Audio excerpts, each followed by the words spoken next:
Second one is, we need to go a little deeper into those documents. It's not enough that if we just find it's not enough if we just find the frequency or term frequency or making those counts and then trying to figure out those ratios and so on. We still want to get something out of the document, right. So, what all things that we can do? So, that is where probability comes into the picture. So, we will talk about this a little detail with respect to the document, not with respect to the coins. Okay. I am going to be giving a very high level reason on why we are looking at probability in the natural language process.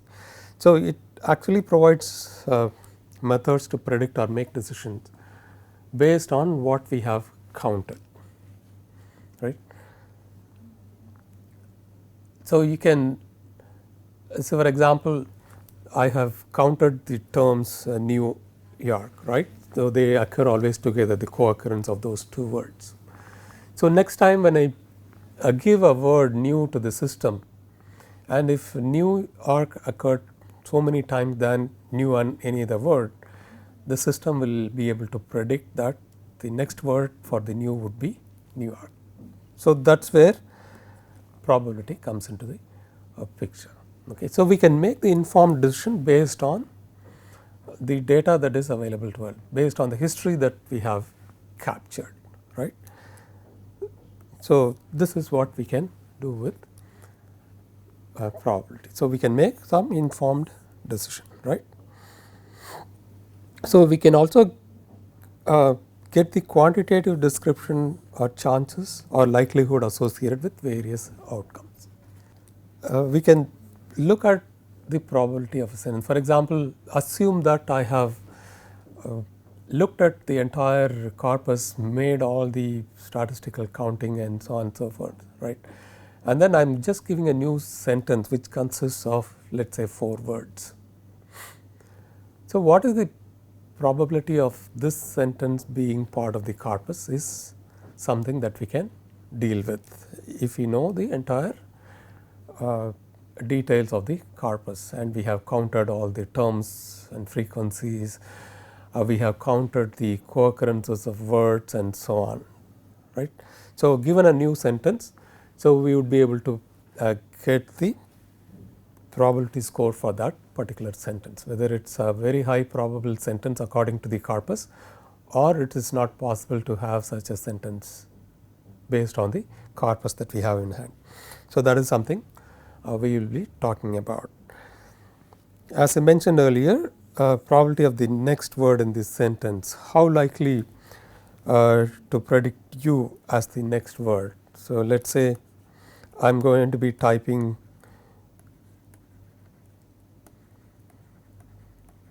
okay. So, when I type this word wish, how likely we are going to be finding the you as the next word. So, we will be bringing in the conditional probability.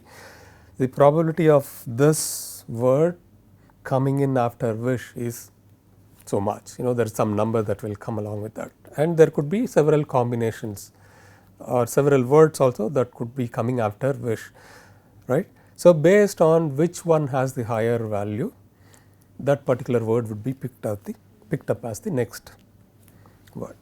So, this is something that we already spoke about.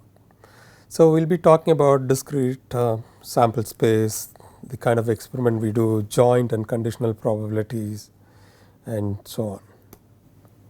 Okay. So, we will talk about this during the course, and then how really we use all these in the natural language processing.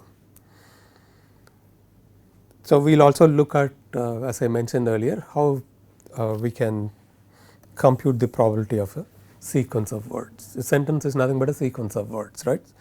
So, if you are given 3 or 4 words or 10 words strung together to form a sentence, what is the likelihood of that particular string of words could be a legal sentence.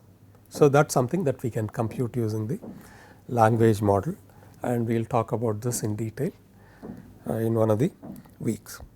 Okay.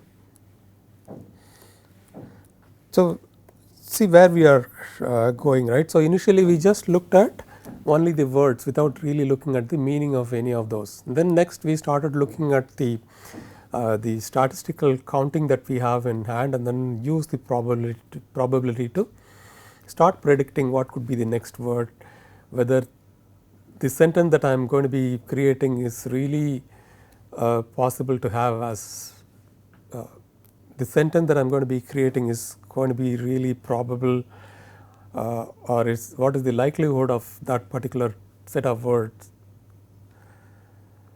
to form as a sentence and so on, right. So, those are things that we are going to be doing as the next step. So, based on the counting that we had done earlier, so now we have moved up further to figure out a few things using the probability, right. So, that is the second step, keep remembering that. First counting, second we are just trying to make some sense out of the historical information that we have gathered using the numbers, and third we are going to be looking at the sequence of words and then try to figure out whether that particular sentence could be a legal sentence or not based on what history that we have captured, right. So, that is the third one.